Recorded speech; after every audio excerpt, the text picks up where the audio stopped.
ঐতিহ্যবাহী পুরান ঢাকার চকবাজার এলাকা, যেখানে ইতিহাসের পাতায় মিশে আছে অসংখ্য স্মৃতি আর সফলতার গল্প। দীর্ঘ ৫০ বছর ধরে এই এলাকার মানুষের আস্থা, বিশ্বাস আর ভালোবাসা অর্জন করে যারা নিজেদের এক অনন্য উচ্চতায় নিয়ে গেছেন, তাদের মধ্যে অন্যতম হাফেজ হাজী মোহাম্মদ এনায়াতুল্লাহ সাহেব।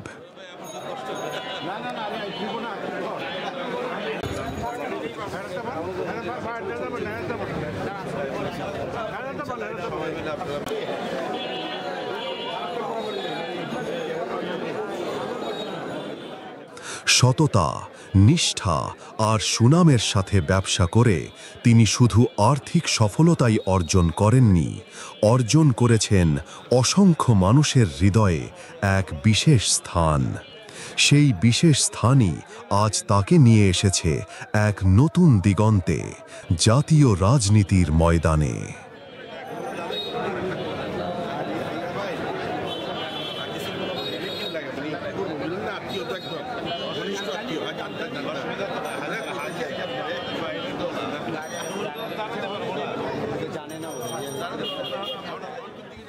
ঢাকা ৭ আসনে হাফেজ হাজী মোহাম্মদ এনায়েতুল্লাহ সাহেব একজন শক্তিশালী প্রার্থী।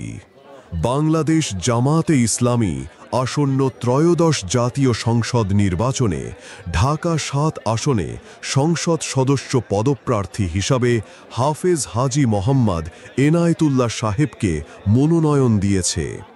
এই মনোনয়ন একদিকে যেমন তার দীর্ঘদিনের জনসেবা ও সামাজিক অবদানের স্বীকৃতি, তেমনি অন্যদিকে ঢাকা ৭ আসনের আপামর জনগণের আকাঙ্ক্ষার প্রতিফলন।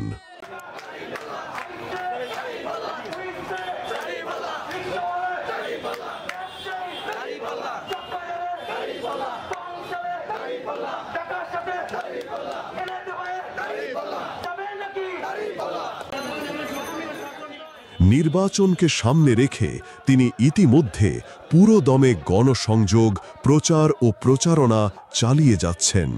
তার এই প্রচারণা এলাকার আনাচে কানাচে এক নতুন জাগরণ সৃষ্টি করেছে। দলীয়ভাবে হাফেজ হাজী মোহাম্মদ এনায়েতুল্লাহ সাহেবকে ঢাকা সিটিতে জামাতের অন্যতম প্রধান শক্তিশালী প্রার্থী হিসাবে বিবেচনা করা হচ্ছে।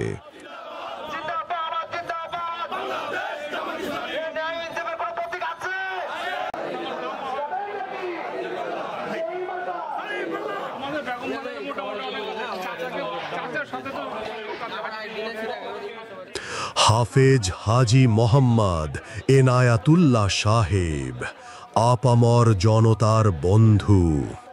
হাফেজ হাজী মোহাম্মদ এনায়াতুল্লাহ সাহেব শুধু একজন ব্যবসায়ী নন, তিনি একজন সমাজসেবক, একজন শিক্ষানুরাগী এবং একজন ধার্মিক ব্যক্তি।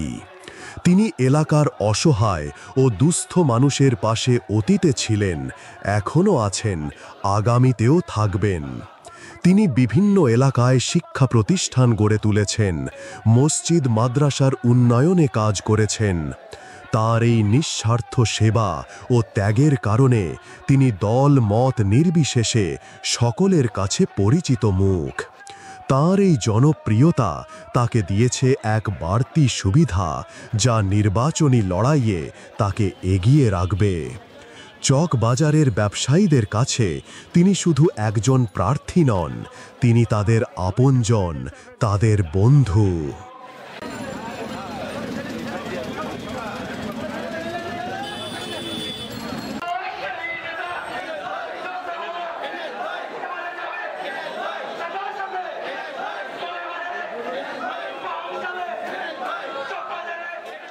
পুরান ঢাকার জনজীবনে তার প্রভাব। পুরান ঢাকার চকবাজার এলাকার জীবনযাত্রার সাথে হাফেজ হাজী মোহাম্মদ এনায়েতুল্লাহ সাহেবের নাম ওতপ্রোতভাবে জড়িত। তার দীর্ঘ ৫০ বছরের ব্যবসায়িক জীবনে তিনি অসংখ্য মানুষের কর্মসংস্থানের সুযোগ সৃষ্টি করেছেন। এলাকার অর্থনৈতিক উন্নয়নে তার অবদান অনস্বীকার্য। এছাড়া বিভিন্ন সামাজিক ও সাংস্কৃতিক কর্মকাণ্ডে তার সক্রিয় অংশগ্রহণ তাকে এলাকার সর্বস্তরের মানুষের কাছে গ্রহণীয় করে তুলেছে।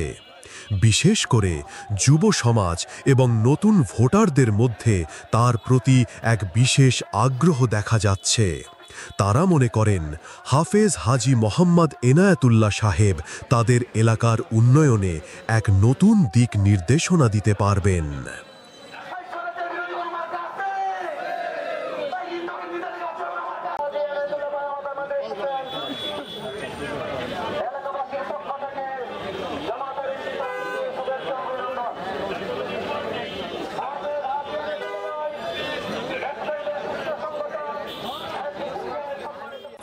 ভোটের লড়াই, হাড্ডাহাড্ডি মোকাবেলার পূর্বাভাস।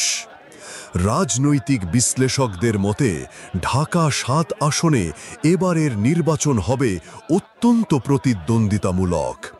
হাফেজ হাজী মোহাম্মদ এনায়েতুল্লাহ সাহেবের সাথে বড় দলের প্রার্থীর হাড্ডাহাড্ডি লড়াই হওয়ার সম্ভাবনা রয়েছে। তার জনসমর্থন, ব্যক্তিগত ইমেজ এবং জামাতে ইসলামীর সাংগঠনিক শক্তি তাকে এই লড়াইয়ে টিকে থাকতে সহায়তা করবে। অন্যদিকে বড় দলের প্রার্থীর নিজস্ব কৌশল ও দলীয় সমর্থনও কম থাকবে না। এই আসনে কে বিজয়ী হবে তা বলা কঠিন, তবে এটুকু নিশ্চিত যে এই নির্বাচন হবে পুরান ঢাকার ইতিহাসে এক স্মরণীয় ঘটনা। হাফেজ হাজী মোহাম্মদ এনায়েতুল্লাহ সাহেবের প্রার্থিতা ঢাকা ৭ আসনের নির্বাচনী পরিবেশকে আরও উত্তেজনাপূর্ণ করে তুলবে।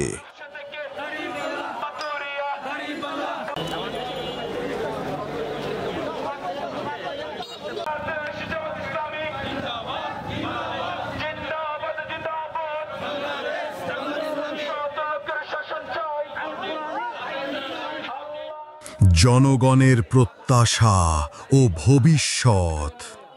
ঢাকা ৭ আসনের সাধারণ মানুষ হাফেজ হাজী মোহাম্মদ এনায়েতুল্লাহ সাহেবের কাছে অনেক প্রত্যাশা করে। তারা চান তিনি নির্বাচিত হলে এলাকার যানজট নিরসন, পয় নিষ্কাশন ব্যবস্থার উন্নয়ন, বিশুদ্ধ পানির সরবরাহ, শিক্ষার মানোন্নয়ন এবং বেকারত্ব দূরীকরণে কাজ করবেন। তিনি নিজেও তার নির্বাচনী ইশতেহারে এই বিষয়গুলোকে গুরুত্ব দিয়েছেন। তার প্রচারণায় তিনি জনগণের কাছে অঙ্গীকার করেছেন যে তিনি নির্বাচিত হলে এই এলাকার মানুষের জীবনযাত্রার মানোন্নয়নে সর্বোচ্চ চেষ্টা করবেন। তার এই প্রতিশ্রুতি জনগণের মধ্যে আশার সঞ্চার করেছে।